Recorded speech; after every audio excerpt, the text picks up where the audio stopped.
তো আপনারা তো অলরেডি জানেন যে আমাদের এই কোর্সের মধ্যে আমরা স্কিল শিখবো, ক্লায়েন্ট হান্টিং শিখবো, ক্লায়েন্ট পাওয়ার পর যদি কোনো প্রয়োজন হয় সেটার সমাধান পাবেন, ক্লায়েন্ট মিটিং সাপোর্ট পাবেন, মেসেজ টেমপ্লেট, পোর্টফোলিও সবকিছু পাবেন। একটা কমপ্লিট ফ্রিল্যান্সিং কোর্স কিন্তু আমাদের এখানে পাচ্ছেন। এটা সময়টাকে যথাযথভাবে কাজে লাগাতে হবে সফল হওয়ার জন্য। এতটুকুই আমি আপনাদের বলবো।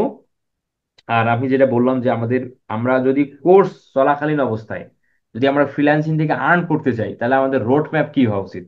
আমাদের রোড ম্যাপ হওয়া উচিত আমাদের প্রতিদিন 5 ঘন্টা সময় দিতে হবে। যারা এই কোর্স চলাকালীন অবস্থায় ফ্রিল্যান্সিং থেকে ইনকাম করতে চান তাদের উদ্দেশ্যে আমি বলবো, আপনার যে রোড ম্যাপটা হবে সেটা হলো প্রতিদিন আপনাকে 5 ঘন্টা করে সময় ব্যয় করতে হবে ফ্রিল্যান্সিং এর উপর।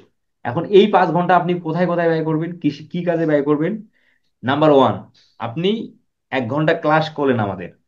আপনি 1 ঘন্টা ক্লাস করলেন, আজকের দিন ধরলাম আপনি 1 ঘন্টা ক্লাস করলেন, 1 ঘন্টা সাপোর্ট ক্লাস, বা সাপোর্ট ক্লাসের টাইমটা আমি বাদে দিই, ধরেন আমি ধরলাম আমি সাপোর্ট ক্লাস, আপনি দুপুরে আধা ঘন্টা, সন্ধ্যায় আধা ঘন্টা, আধা ঘন্টা আধা ঘন্টা, 1 ঘন্টা আপনি সাপোর্ট ক্লাসে টাইম ব্যয় করছেন, তাহলে 2 ঘন্টা চলে গেল। আমি ক্লাসের মধ্যে যা শিখেছি সেটা প্র্যাকটিস প্র্যাকটিস পারপাসে 1 ঘন্টা, 3 ঘন্টা গেল।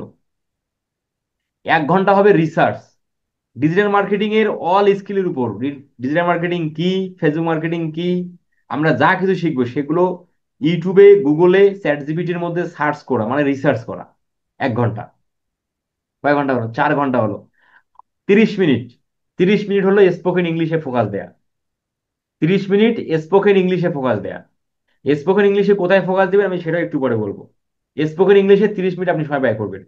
আর বাকি আধা ঘন্টা, বাকি আধা ঘন্টা আপনি শুধু আপনার প্রতিদিন যা কিছু শিখলেন এই সময়টুকুকে নিয়ে ভাববেন, বিছানায় শুয়ে বা বসে।